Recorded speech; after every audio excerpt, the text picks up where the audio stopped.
Hi friends, welcome to my channel Shanti Sri recipe studio. ఈ వీడియోలో నేను మీకు మెత్తటి దూది లాంటి ఇడ్లీలని ఇంట్లో ఎలా ప్రిపేర్ చేసుకోవాలో చూపించబోతున్నానండి.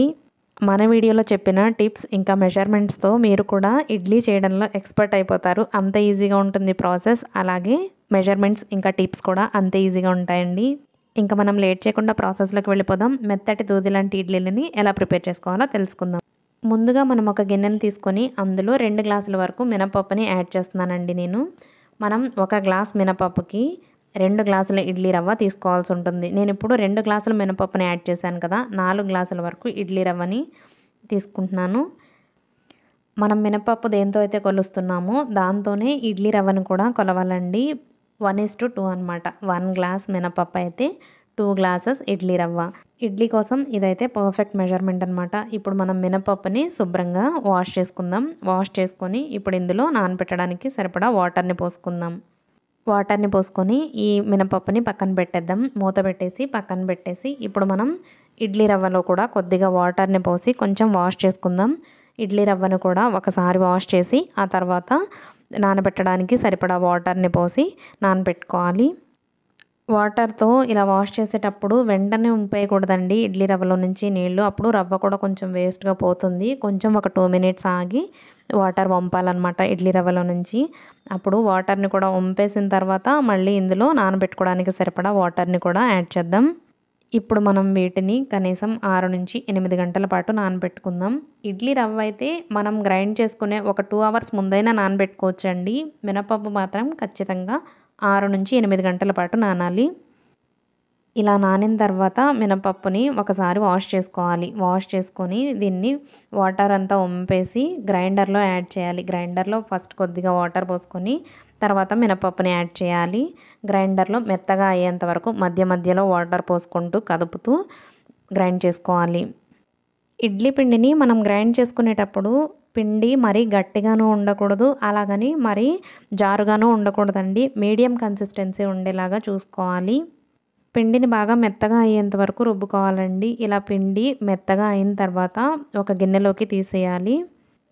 గిన్నె కూడా మనం దేంట్లోకైతే తీస్తున్నామో ఆ గిన్నె కొంచెం పెద్ద సైజుది తీసుకోవాలండి. ఎందుకంటే మనం అందులోనే మనం తీసుకున్న ఇడ్లీ రవ్వని మిక్స్ చేస్తాము. ఇంకా మనం ఓవర్ నైట్ అలానే ఉంచేస్తాం కాబట్టి పిండి కూడా కొంచెం మనకి పొంగుతుందండి. అందుకని మనం కొంచెం పెద్ద గిన్నెని తీసుకోవాలి. లేకపోతే పిండి అంతా పొంగి చుట్టూ బయటకి ఆ గిన్నె చుట్టూ పడిపోతుంది, పిండి వేస్ట్ అవుతుంది. అందుకని పెద్ద గిన్నెని తీసుకోవాలి. ఇప్పుడు మనం పిండి అంతా గిన్నెలోకి తీసుకున్నాం కదండి, అందులోకి శుభ్రంగా కడిగి పెట్టుకున్న ఇడ్లీ రవ్వని ఇలా స్క్వీజ్ చేసి వేయాలన్నమాట. గట్టిగా చేత్తో పిండి వేయాలి. ఇలా మనం తీసుకున్న రవ్వనంతటిని కూడా చేత్తో గట్టిగా పిండి వేయాలి. మనం ఇలా కొంచెం కొంచెంగా తీసుకొని పిండి వేయాలి. లాస్ట్ వరకు కూడా అట్లానే వేయాలి. వేసిన తర్వాత ఇప్పుడు దీన్ని మనం ఇందులో రుచికి సరిపడా ఉప్పుని కూడా వేసుకొని మిక్స్ చేసుకుందాం. మనం రవ్వని ఇలా గట్టిగా స్క్వీజ్ చేసుకొని వేసుకున్నాం కదండి, ఇప్పుడు అది మొత్తం మినప్పిండిలోకి కలిసేలాగా మిక్స్ చేసుకోవాలన్నమాట. ఏ మాత్రం పొడిపిండి అనేది పొడిగా ఉండకూడదు. మొత్తం 2 కలిసిపోవాలన్నమాట. ఇడ్లీ రవ్వ మినప్పిండి 2 కూడా బాగా కలిసిపోయేంత వరకు ఒక 5 మినిట్స్ పాటు ఇలా లోపలికి చేయి పెట్టి మొత్తం అంతా అడుగు వరకు కూడా కలిసేలాగా మిక్స్ చేసుకోవాలి.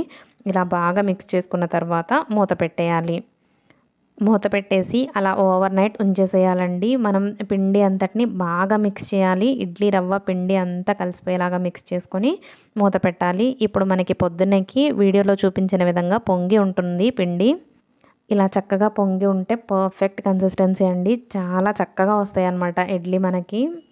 ఒకసారి గరిటెని తీసుకొని అడుగు వరకు మిక్స్ అయ్యేలాగా మిక్స్ చేసుకోవాలి. బాగా ఒక 2 to 3 మినిట్స్ పాటు అడుగు నుంచి పై వరకు మిక్స్ అయ్యేలాగా మిక్స్ చేసుకోవాలన్నమాట. వీడియోలో చూపించిన విధంగా బాగా కలుపుకున్న తర్వాత కన్సిస్టెన్సీని చూసుకుందాం ఒకసారి.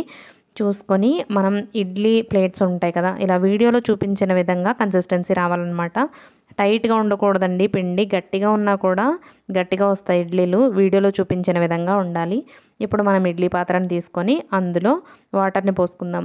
ఒక పెద్ద గ్లాస్ వరకు వాటర్ని పోసుకొని ఇడ్లీ ప్లేట్లు ఉంటాయి కదండి, వాటిని కొంచెం తడుపుకోవాలి. కొంచెం తడుపుకొని వాటిలో వేసుకోవాలన్నమాట ఇడ్లీ. తడపకుండా వేస్తే ఒక్కొక్కసారి అతుక్కుపోయినట్టు అవుతాయండి. అందుకని ఒకసారి తడిపి ఇలా ఇడ్లీ మౌల్డ్స్లోకి మనం పిండిని వేసుకోవాలి. వేసుకొని అన్ని ప్లేట్స్లో కూడా ఇలాగే పిండిని పెట్టుకోవాలి. మరీ ఎక్కువ పిండి కూడా వేయకూడదండి వీటిలో. ఎందుకంటే పైన ప్లేట్‌కి అడుగున వైపుకి అంటేస్తాయన్నమాట. అందుకని ఇలా ఆ మౌల్డ్స్‌కి సరిపడా పిండిని వేసుకొని మనం అన్ని ప్లేట్‌లని ఇలా సిద్ధం చేసుకొని పెట్టుకుందాం. పెట్టుకొని ఇప్పుడు ఈ ఇడ్లీ ప్లేట్‌లన్నిటిని తీసుకొని మనం ముందుగా వాటర్ పోసి పెట్టుకున్నాం కదా ఇడ్లీ పాత్రలో, అందులో పెట్టేసుకుందాం. అందులో పెట్టేసుకొని స్టవ్ ఆన్ చేసి ముందు మీడియం ఫ్లేమ్‌లో ఒక 3 మినిట్స్ పాటు ఉడికించుకున్న తర్వాత లో ఫ్లేమ్‌లో ఉడికించుకోవాలండి తర్వాత. ఇప్పుడు ఈ ఇడ్లీ కుక్కర్‌ని స్టవ్ మీద పెట్టాను కదా! ముందు నేను మీడియం ఫ్లేమ్‌లో ఉంచేస్తున్నాను ఫ్లేమ్‌ని. మీడియం ఫ్లేమ్‌లో పెట్టుకొని ఒక 3 మినిట్స్ పాటు మీడియం ఫ్లేమ్‌లో ఉడికిన తర్వాత లో ఫ్లేమ్‌లోకి పెట్టేసుకోవాలి. లో ఫ్లేమ్‌లో పెట్టుకొని ఉడికించుకోవాలి. మనం మూత ఓపెన్ చేసి ఇలాగా కొద్దిగా వాటర్‌లో ఫింగర్‌ని డిప్ చేసి ఈ ఇడ్లీ మీద పెట్టామంటే ఇలా వీడియోలో చూపించిన విధంగా ప్రెస్ అవ్వాలన్నమాట. అప్పుడు మనకి సాఫ్ట్‌గా దూదిలాగా ఉన్న ఇడ్లీలు రెడీ అయిపోతాయి. మూత దగ్గర నుంచి కొంచెం ఆవిరిపోతున్నట్టు ఉంటుందండి. అప్పుడు మనం మూత ఓపెన్ చేసి ఉడికిందో లేదో చెక్ చేసుకోవచ్చు. చేతికి ఏమైనా చెమ్మలాగా అంటిందంటే గనక ఉడకలేదన్నట్టు మళ్ళీ మూత పెట్టేసి కొంతసేపు ఉడకనివ్వాలి. ఇలా ఉడికిన ఇడ్లీలని మనం తీసిన వెంటనే హ్యాండ్‌తో తీసేయకూడదండి. కొద్దిసేపు ఒక 2 మినిట్స్ పాటు ఆరనివ్వాలి. ఇలా ప్లేట్స్ అన్నీ ఇట్లా పెట్టుకొని 2 మినిట్స్ పాటు ఆరనివ్వాలి. ఆరిన తర్వాత ఒక బౌల్‌లో వాటర్‌ని పెట్టుకొని మనం ఫింగర్స్‌ని బౌల్‌లో ముంచుతూ ఇలాగ ఇడ్లీలను తీసుకోవాలి. చూడండి చక్కగా స్పాంజ్‌లాగా, దూదిలాగా ఉన్న ఇడ్లీలు మనకి రెడీ అయిపోయాయి. ఇలా దూదిలాగా ఉంటే మనకి తినేటప్పుడు తినే కొద్దీ తినాలనిపిస్తుంది. ఎన్ని తిన్నామనేది కూడా తెలీదనమాట. అంత బావుంటాయి ఈ ఇడ్లీలు. ఇడ్లీలకి మెయిన్ ఏంటంటే బ్యాటర్ కన్సిస్టెన్సీ అండి. బ్యాటర్ కన్సిస్టెన్సీ అలాగే 1 కప్ మినపప్పు అయితే 2 కప్పుల ఇడ్లీ రవ్వని తీసుకోవాలి. ఆ మెజర్‌మెంట్స్ బ్యాటర్ కన్సిస్టెన్సీ పర్ఫెక్ట్‌గా ఉంటే మనకి పర్ఫెక్ట్‌గా దూదిలాగా ఉండే ఇడ్లీ రెడీ అయిపోతాయి. ఇందులో పల్లీ చట్నీ అయినా, సాంబార్ అయినా కూడా చాలా బావుంటుంది. పల్లీ చట్నీ, సాంబార్ రెసిపీస్ 2 కూడా మన ఛానల్‌లో ఉన్నాయండి. నేను కింద డిస్క్రిప్షన్‌లో లింక్స్ ఇస్తాను. చెక్ చేయండి. ఈ వీడియో మీకు నచ్చినట్లయితే ఒక లైక్ చేయండి. అలాగే ఇలాంటి ఇంట్రెస్టింగ్ రెసిపీస్ కోసం మా ఛానల్‌ని సబ్స్క్రైబ్ చేసుకోండి. Thanks for watching.